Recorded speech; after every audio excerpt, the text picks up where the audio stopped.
Throughout our lives, we spend more than 200,000 hours sleeping, which is almost 26 years or nearly 1/3 of our lives. And the strange thing is, during that time, we almost disappear from the world. The body is still lying in bed. The heart is still beating. The lungs are still breathing. The brain is still working. But you, the feeling of existing, observing, and living in this world seems to shut off, then suddenly returns the next morning.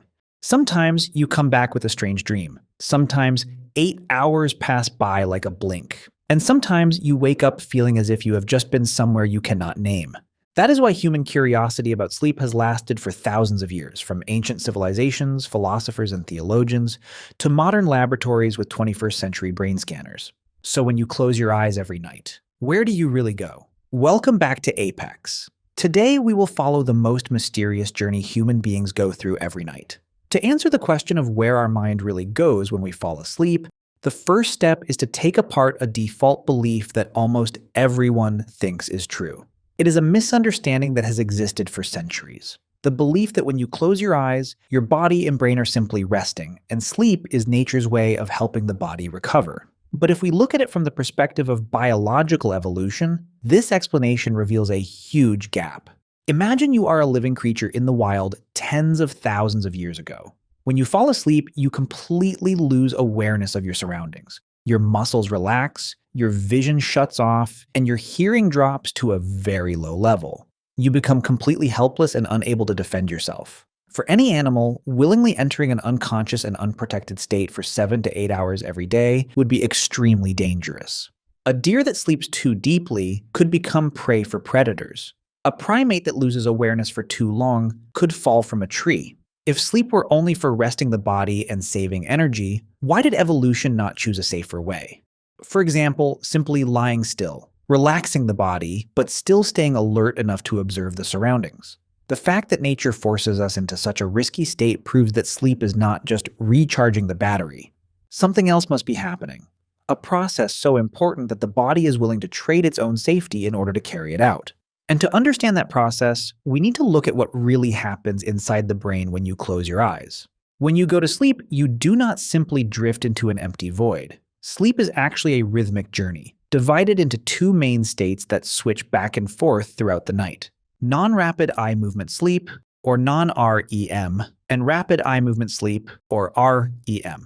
When you first doze off, you enter the non-REM stage. During this stage, your heart rate slows down, your body temperature drops, and your brain waves gradually become calmer and longer. Your body is truly relaxing and focusing on repairing physical cells, restoring the immune system, and rebuilding muscle tissue. This is the stage where the idea of rest shows up most clearly. But after moving through the cycles of deep non-REM sleep, a sudden shift happens.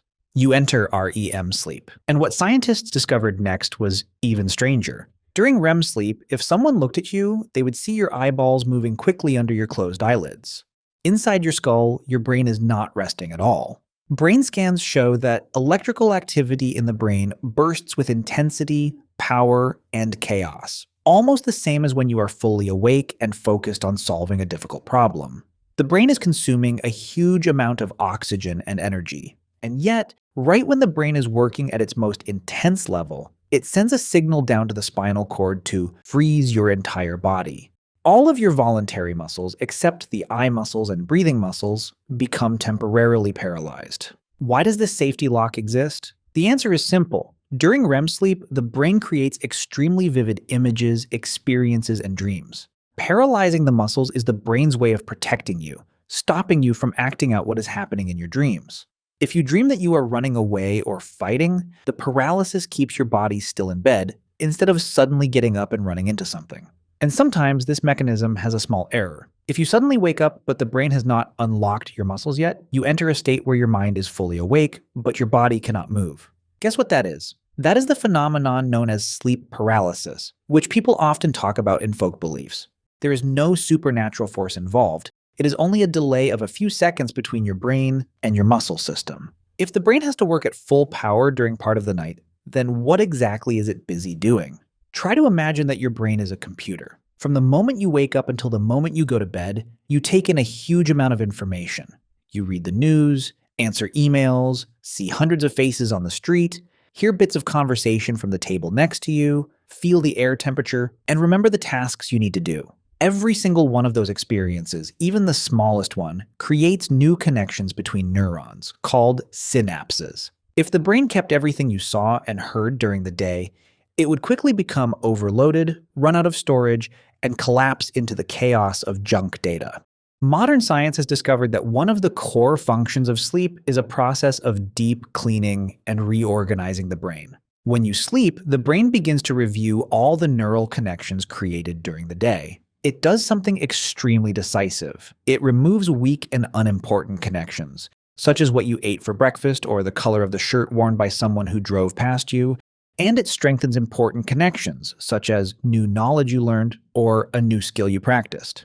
This process helps the brain clear space and optimize energy, so you can continue taking in new information the next day without becoming overloaded.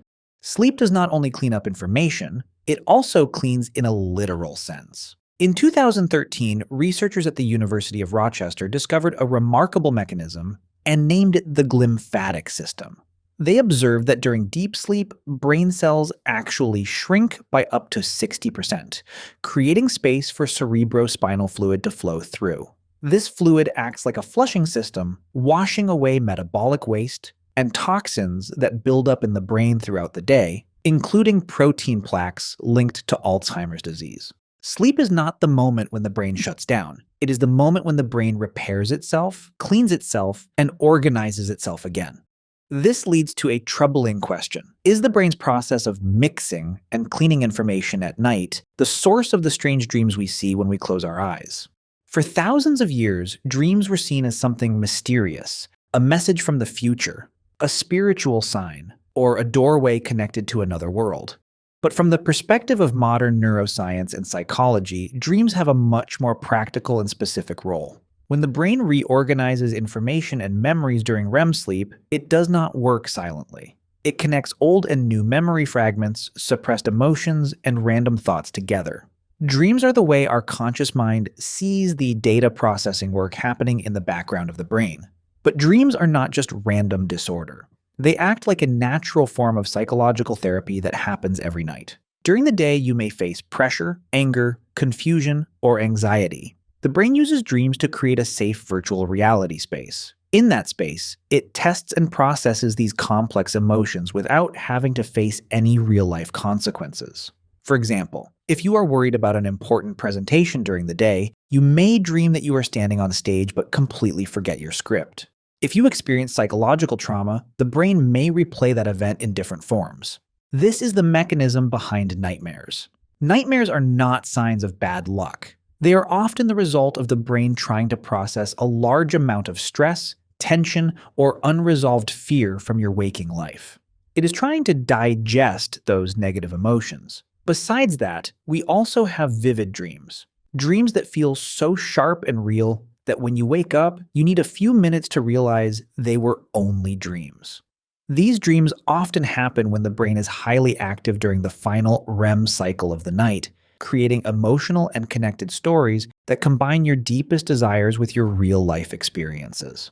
Our brains have been programmed to carry out this cycle of sleeping and dreaming since the earliest days of human life. But have you ever wondered, why do modern people find it harder and harder to sleep, and why do they seem to have more nightmares? Very likely the answer lies in the fact that we are forcing our bodies to sleep in a way that goes against our biological design. Most modern people share one standard belief about sleep. An adult should go to bed, close their eyes, and sleep straight through for 8 hours without interruption until morning.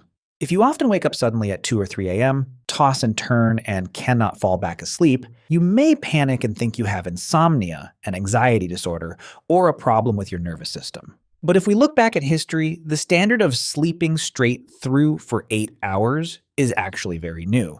Historian Roger E. Kirk from Virginia Tech spent 16 years studying hundreds of documents from the Middle Ages, from personal journals and medical records to works of literature, and he discovered a shocking truth. Our ancestors did not sleep straight through the night. They had a habit called segmented sleep. In the past, people usually divided sleep into 2 parts. They went to bed at dusk right after the sun went down. Then they would naturally wake up around midnight and stay awake for 1 to 2 hours. This period of being awake in the middle of the night was seen as completely normal. What did people do during that time?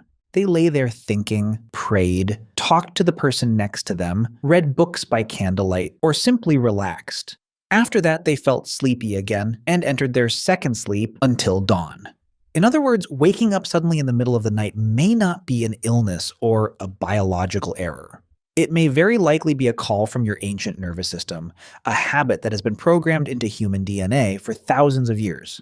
So what changed everything? It was the arrival of artificial light, electric bulbs, and especially the Industrial Revolution. When factories began operating, human work schedules were forced into fixed time structures. People were pushed to gather all their sleep into one single block of 7 to 8 hours to fit daytime work shifts. Alarm clocks and blue light from screens tricked the brain and disrupted the natural circadian rhythm. Our living environment has changed too quickly compared to the speed of our body's evolution. Your body was not designed for the rhythm of modern life. It is being forced to adapt, and this forced adaptation has consequences. Rates of chronic sleep deprivation, anxiety, depression, and physical exhaustion are rising. We stay up later, sleep less, and take away the most valuable time the brain needs to do a job that is extremely important for human psychology. Something else happens when you sleep, something deeper than cleaning memory or restoring energy. It is the reset of your own psychological identity. According to the groundbreaking research of Dr. Matthew Walker, a professor of neuroscience and psychology at UC Berkeley, REM sleep acts like a perfect emotional filter. When you go through a bad event during the day, getting criticized by your boss, breaking up with someone you love, or arguing with a friend, your brain stores that event together with a very high level of stress hormones, such as cortisol. You feel hurt, angry, and emotionally suffocated, but when you enter REM sleep, a chemical miracle happens. During this stage, the brain actively stops producing norepinephrine, a chemical linked to stress and anxiety.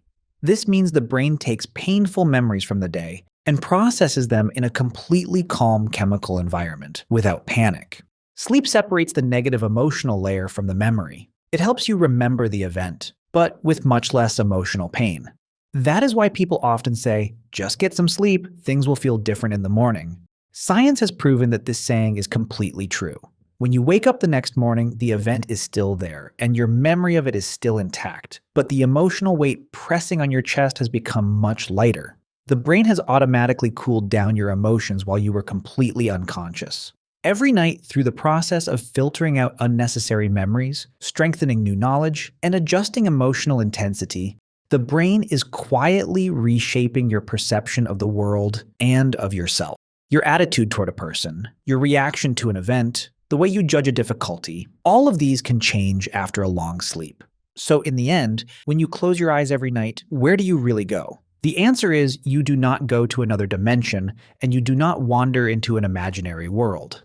You go inward. You enter the maintenance and editing room of your own mind. This leads to a troubling thought, but also a very fascinating one. If consciousness, your thoughts, personality, emotions, and memories is what makes up you, then every night, this process is temporarily paused. Your consciousness disconnects. Your identity dissolves into dreams, neural impulses, and quiet waves of cleaning that happen in the dark.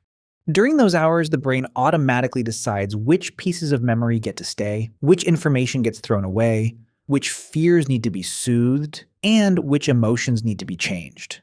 It sharpens and rebuilds your thinking system. Then the sun rises. You open your eyes, and consciousness returns. You step out of bed and naturally believe that the person who just woke up is the same person who went to sleep last night. But in reality, from the perspective of neural connections and psychology, the version of you from yesterday no longer exists in its original form.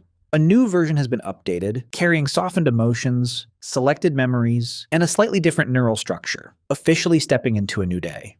Sleep is not shutting down. Sleep is the process in which we continuously break ourselves down and build ourselves back up again. Thank you for watching today's video from Apex. What do you think about our journey every night? Do you often wake up in the middle of the night or have vivid dreams? Leave a comment and share your thoughts below. Don't forget to hit like, subscribe to the channel, and turn on notifications so you do not miss the next journeys into psychology. Goodbye, and see you again.